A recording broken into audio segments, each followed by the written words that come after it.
Hello, guys. Welcome to Quirkcast. This is Tim.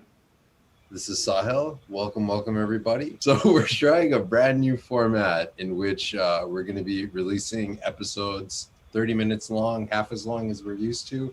But the upside is that you get them every week. So, you got to sacrifice something on one side, gain something on the other side. So win-win for everybody. So this time, Tim, let's get straight into it. What's the deal with black holes?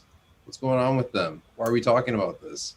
Yeah, so indeed, black holes is an incredibly interesting topic, and in fact, there has been a crap ton of papers published on the subject of black holes.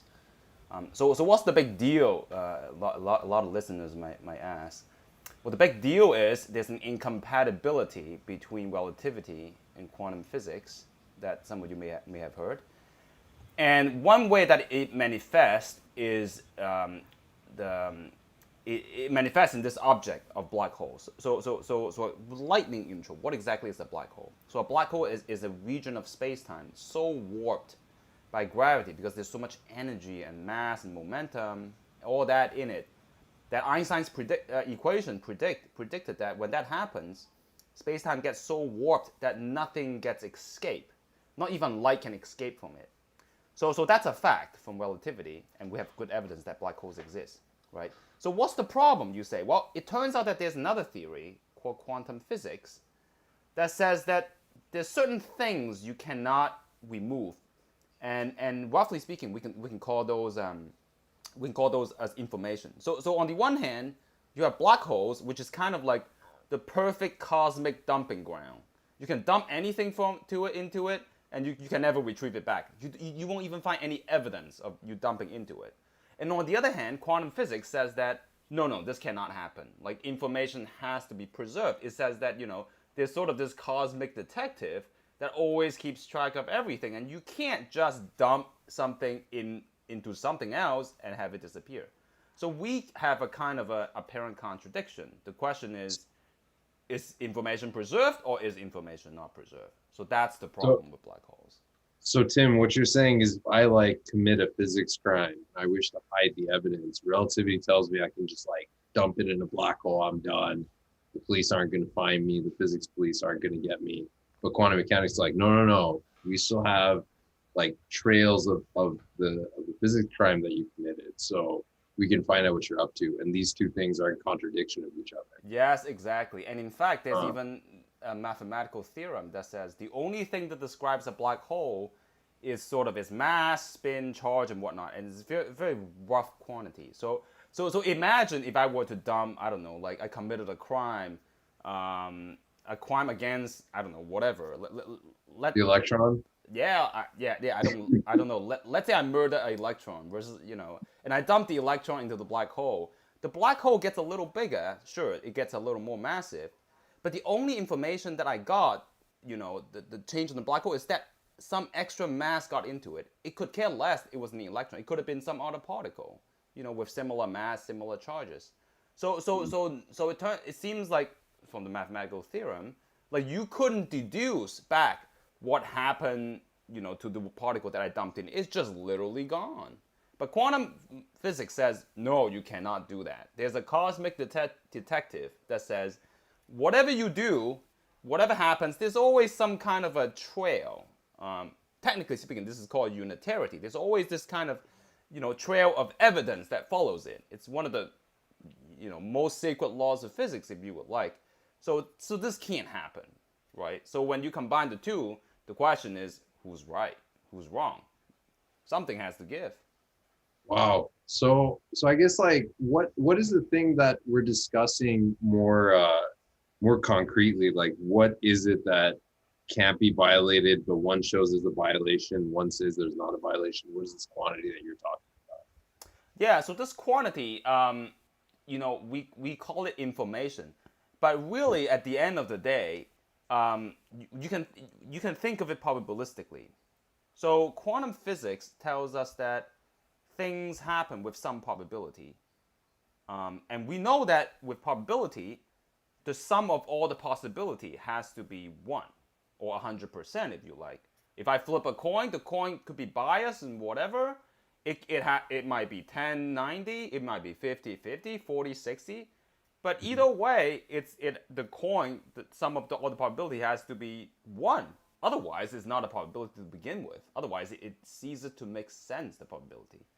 Yeah. So that's what's at stake here. It's the sensibility of quantum physics. Quantum physics predicts some kind of probability.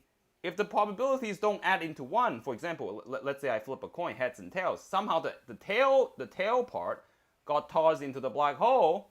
Well, it's like I either get heads or nothing. Like it doesn't make any sense. Like 50% heads, and what's the rest? None, right? Like what does that mean? So the mathematics itself breaks down, and it's people kind of just like get super confused. Like, whoa, what happens? Like 50% heads or 50% what? Like black holes? Doesn't make too much of a sense. Yeah. So when you say information, like, can you dig into what that means at an intuitive level? Like, what is information? Like, how should I think about information, and how is it measured, per se? Yeah. So very good question. I know in physics people always kind of tell you things like energy is conserved or mass is conserved, right? It's like, hey, there's this irreducible currency, you like energy. When something happens, energy can change from one form to another. It's like when you heat up the water, the heat goes into the water, but it's never destroyed. So people tend to think of that as sort of the most sacred law. But if you go a little deeper, even that is not completely sacred. For example, the expansion of the universe actually could cause the energy to just reduce spontaneously. So even that is not precise. But then kind of there's sort of this notion that there exists something in the universe that's kind of irreducible. It just is there. Like that's the comparison between having something versus having nothing, right? Like how come there's something in the universe? And it turns out quantum physics, in order for it to mathematically make sense, the somethingness of the fact that something exists has to be preserved, right? Like energy could change even, interactions could modify things. But the fact is, when you have something that interacts with something else, it changes form in one way or another, but it can't just totally disappear. So information on an intuitive level is just the fact that things exist. It's like so fundamental. So I would say this is like, in fact, the most fundamental thing in the universe, that things have a right to exist, and sort of that once they exist, they are just there. You can't just get rid of it. I see. So my question about that is, if conservation information did not hold in quantum, it did not hold at all, would that violate any of the other conservation laws that we know of, like energy, momentum, or are those connected to each other, or are they very like disparate? Yes, quite possibly. In fact, right. So information is often associated with energy. So if certain things are just completely lost, for example, if you just toss something into the black hole, and it's completely lost, then energy will be lost, for example. But that actually doesn't happen when you toss in the black hole, and something in the black hole. The black hole gets bigger, so energy is conserved. But sort of this more subtle notion of information. Well, we don't know if it's conserved or not, but information often is related to energy. In order for information to change from one form to the other, there has to be some sort of interaction. And when an interaction happens, there's usually some sort of exchange in energy. So they're frequently related.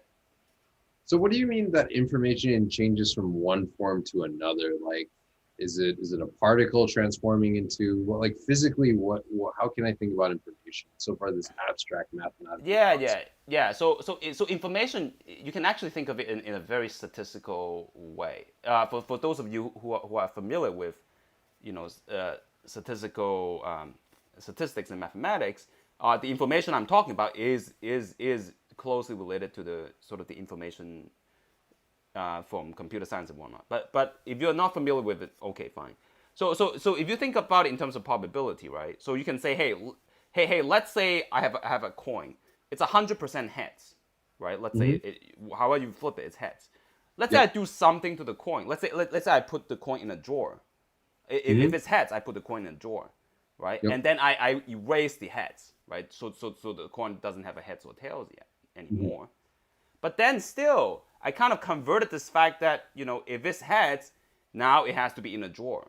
So instead of saying, hey, 100% heads or heads, 0% tails, now it's like 100% in a drawer and 0% something else, right? So you can say when things happen, there's this continuity of things happening. If you follow the probability, the logic of things happening, right? One thing leads to another. So an information loss would be that let's say I do this procedure. There's a coin that's 100% heads up. Let's say, hey, when it's heads up, I put it in the drawer, and somehow I do the experiment again. I find that, hey, it's only 90% in the drawer, and 10% of the time, let's say it's not in the drawer. That would be so strange. It would be like, dude, like you probably messed up the procedure, right? Like the laws of physics must be wrong. But let's say there's nothing wrong with it. You'd be like, dude, this universe is weird. It's inconsistent. Logic doesn't work. Like that's what's at stake. Like the logic of the universe will break down if information is not conserved. It's just this logical trends of probabilities. Gotcha. So what you're saying is that information is essential because otherwise the interpretation and logic of the universe will just break down. We won't know how to really do anything with it. So it's a very sacred thing. So coming back to black holes, what does this have to do with black holes? Black holes to me, like, aren't they just sucking up things and just that's it? And there's a singularity in the middle of it and whatnot. Like, what does information have to do with something where light can't escape? Yeah. So indeed, the strange thing about relativity is that there's sort of these constraints imposed on the universe. Things like information cannot travel faster than the speed of light. So you cannot find out something faster than it can. The signal can travel to you at the speed of light, right? And because there's this limit, and because black holes sort of so black hole has this warping, and seemingly this warping doesn't have a limit. So at some point the warping gets so large that anything interior to the black hole, inside what's called the event horizon, cannot escape. Then you can kind of ask the question. Well, because both relativity and quantum physics has to be correct. We test them to a great deal of accuracy. Yep. They have to be correct, probably, right? Then you can say, well, because everything is fundamentally quantum mechanical, this black hole event horizon also has to be quantum mechanical. But then sort of there's this boundary now. It's sort of like inside the black hole, things get lost. Outside the black hole, things don't get lost. But then that's just like that's just incompatible. In quantum physics, nothing gets lost. So I mean, in reality, we know there can't possibly be a contradiction, because nature has to resolve itself. Like hopefully we live in a consistent universe. There is one law, right? It's not messing with us. It's not messing with our minds. So nature resolves it. So it must mean that our perspective somehow it's wrong, right? So you're saying nature has some way of resolving it, but we just have no idea at this moment in time, or is there actually a resolution for this? It turns out that so we don't have a full resolution yet, but kind of relativity itself gives you some hint of what the resolution might be like. Such as what would that mean? Right. So one of the principles of relativity, if you recall, is that things are relative. So what you see, for example, Sahil, your experience and my experience, they might be different, but they might still refer to the same physics. So now that's interesting. Now let's go back to the black hole situation. Like imagine, I don't know, I murder an electron and I toss it into the black hole. I say, hey, I'm crime free now. No one can find out what I did. But I toss the electron into the black hole. Let's say Sahil is the cosmic detective. Sahil comes in and be like, what did you do, Tim? I gave you an electron a while ago. What happened to it? And I say, oh, nothing much. And if Sahil is really careful, he will notice that, hey, there was some trajectory of a particle toward the black hole. Let's see. And he will see that, hey, did you throw the electron in? Right? But it turns out if Sahil takes a look at the electron, let's say from really far away from a black hole, he actually never sees it. He never sees the electron fully falling into the black hole. The electron will seemingly get stuck into the event horizon, approaching it ever and ever slowly. And you can wait for eternity. Sahil can wait for eternity, and he will never see my crime getting committed. But on the other hand, let's say I throw the electron into the black hole, and I want to see my crime to fruition. I'm just really focused on my task, and I chase the electron into the black hole. From my perspective, I will see the electron falling into the black hole. So these are actually two perspectives. Huh. And so why does that happen? I thought like if you just throw something in, it just goes in, right? Like what's going on with that? Right. Yeah. That's the mind twisting fact about relativity. It's that when, for example, if I fall into the black hole and Sahil stay outside of the black hole, Sahil, you and I, we can never communicate with each other because I fall into the black hole, I'm gone. Yeah. Sahil, to you, I will never fall into the black hole, but I can never communicate with you either, right? So relativity is weird like that. It's built into the postulate that things are relative depending on the observer, and then within this framework, kind of a tentative solution emerged. Maybe, just maybe both perspective is correct. Right? From my perspective, the electron falls into the black hole. From Sahil's perspective, the electron never enters the black hole. So maybe there was never information lost to begin with. You never see anything fall into the black hole, really. Yeah. So I guess one question I have though is that what if like I see you slowly approaching the event horizon from my perspective? It's like you're just getting closer and closer, but you're going slower. And then I decide like I don't want you to fall in, so I just zoom and try to get you. Is it feasible for me to get to you and pull you out before you go through the event horizon, even though I see you slowly approaching? Yeah, I mean, if you indeed try to stop me, let's say successfully, then both you and I will also never see the electron going into the black hole. Like you will only see it pass through the event horizon if you yourself fall into the event horizon. It's weird like that because there's sort of this boundary, where light cannot escape anymore from the event horizon. So until you yourself are willing to go through that boundary, you won't see certain things happening. So yeah, but the mind twisting bit is that as you fall into the black hole, so from quantum physics, it seems like there's this weird boundary between information preserving and information losing, right? It seems it's so weird. But actually, from relativity, as you fall into the black hole, you might experience really, a really calming environment. Let's say you're in a spaceship, all the windows closed. You might not feel very much at all, except like, you can feel the G-force going through, but you wouldn't notice a thing from relativity. So even if I were like just suppose I were like really close to the event horizon, like almost just like touching, and I throw something in, I wouldn't be able to see it go in unless I go in with it, right? Yes, exactly. Because the light from that object cannot reach you until you go in with it. So indeed, if let's say I'm at the event horizon, just hanging along, and Sahil was like, I wonder if Tim actually went in. Let's see it. And let's say you go in, you get closer, you'll never see me going in. You'll never be able to verify until you yourself are willing to go in as well. And you'll be like, oh, Tim actually went in. So, but then of course you will also be doomed as well. Be like, well, see you in the. So once you fall into the event horizon, you and I can communicate, and then maybe I'll admit to you I did commit the crime or not, but not until we meet up, basically. I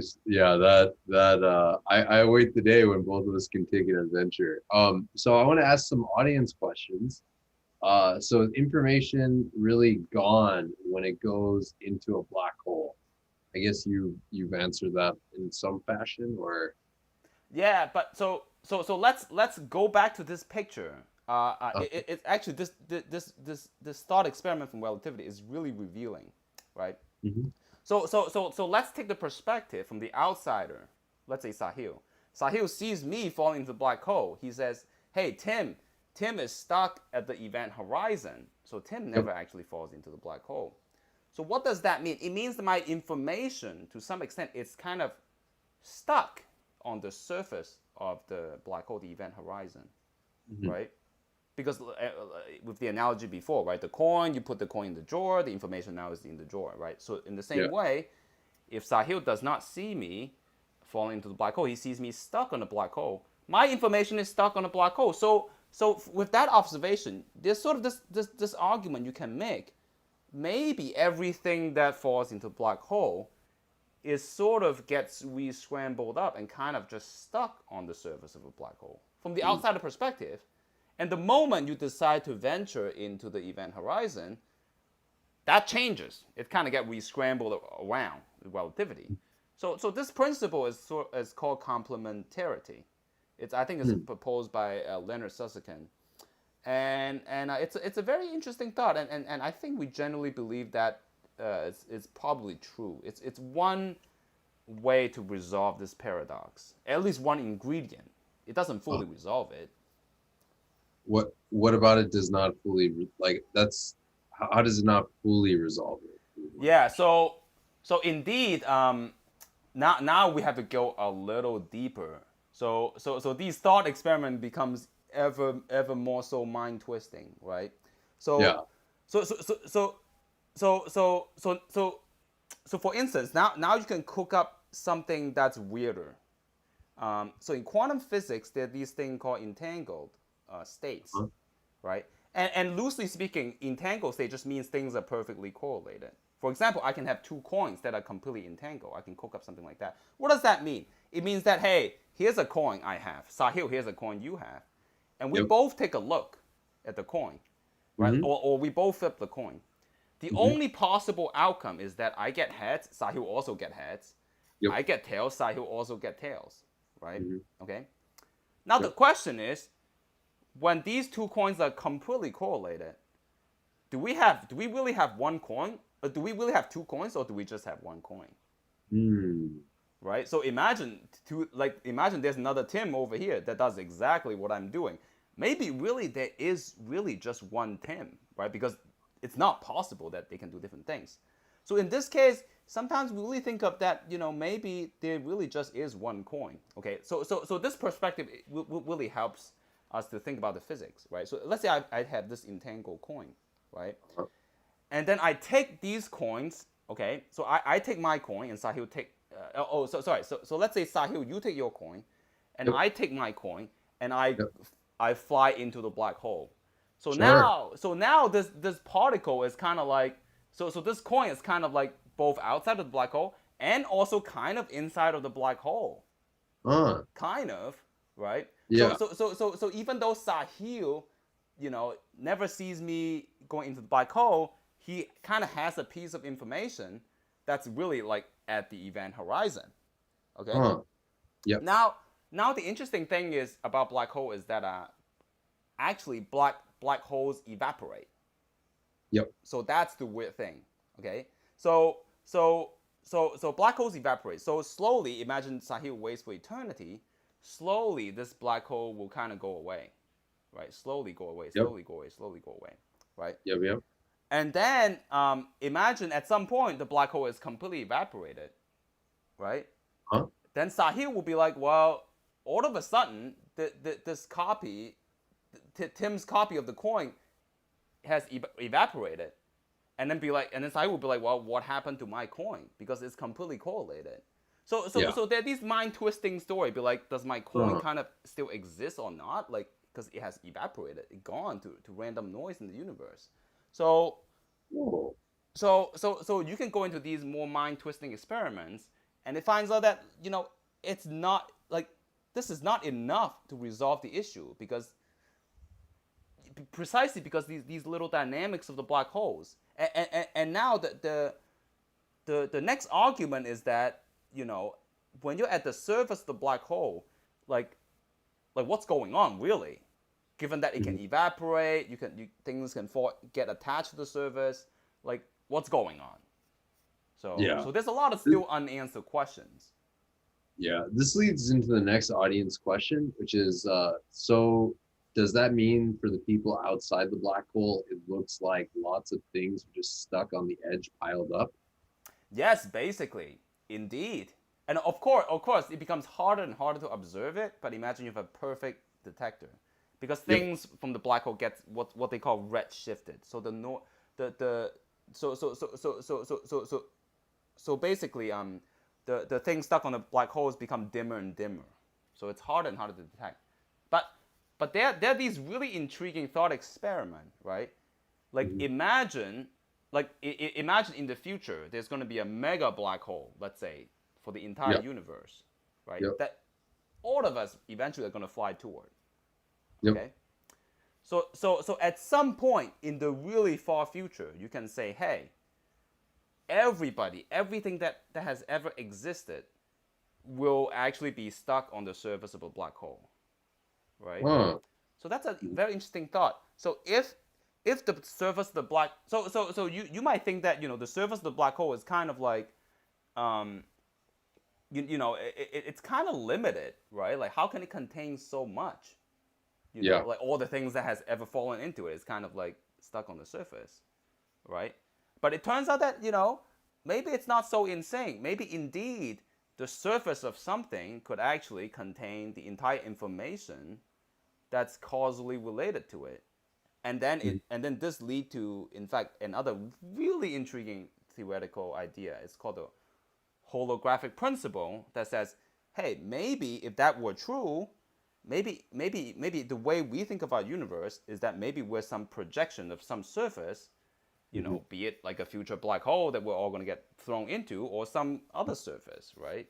Maybe nature works like that. Maybe in secret we're all stuck on some surface somewhere, feeling our fake existence here, moving around, but we're really just stuck on some surface, kind of just being projected down in this, holographic world, right? So that's possible as well.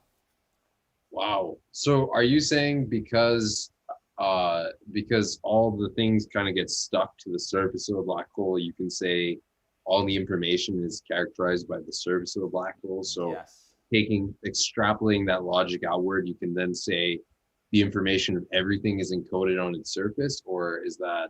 Yes. But of course, remember, in order for the entire universe to fall into this black hole, that surface is going to be enormous, right? We're not talking about a tiny little black hole here, right? For everything to fall into the black hole, this black hole is going to grow to some humongous size. But of course, the size is going to be just large enough to contain all the information of our universe. So that's a possibility. In fact, that's also related to this problem with black holes. And at the end of the day, somehow nature probably works itself out, but we don't know what it is yet. But this is extremely intriguing. That leads to some interesting physics. That is quite a mind twister. So concluding remarks, I would say is that this resolves one portion of it, but still a lot more to go, especially with entanglement. Is there anything else you want to add to what's like remaining? What are the mysteries out there? Yeah, let me just add that, the problem with black hole is that, there are lots of problems with black holes. It's just that I guess to summarize, the problem with the black hole is the event horizon, and that it's a dumping ground. This event horizon, it seems like it exists, seems like it doesn't exist, but something weird's got to happen there. There's something weird there because of quantum physics. Yeah. So I guess this is a good place for us to end. And so with that, I want to thank everybody for joining us. Apologies for not getting to the other audience questions, but we will get to them next time. And anything else, Tim? We head up? Yeah, no, that's it. And thank you for joining us. And we will hopefully have a more frequent episode so that, we'll answer all your questions eventually. Yeah. We'll see you here next week. I unfortunately closed my YouTube tab, so I'm not able to see the questions. But we do have one more. Do you want to go through it real quick? I think. yeah. So actually, we have two more. I guess. Yeah. You know what? Bonus questions Bonus for questions. Okay, fine. bonus round, lightning round here. Okay. Does the surface have an infinite density? Is one of the questions. Right. So indeed no. Right. Because hopefully the explanation answers part of that. Right. The more stuff you jam into a black hole, the more it will grow. Right. Mm-hmm. So the surface is it's going to be just large enough to accommodate all the things that have thrown in.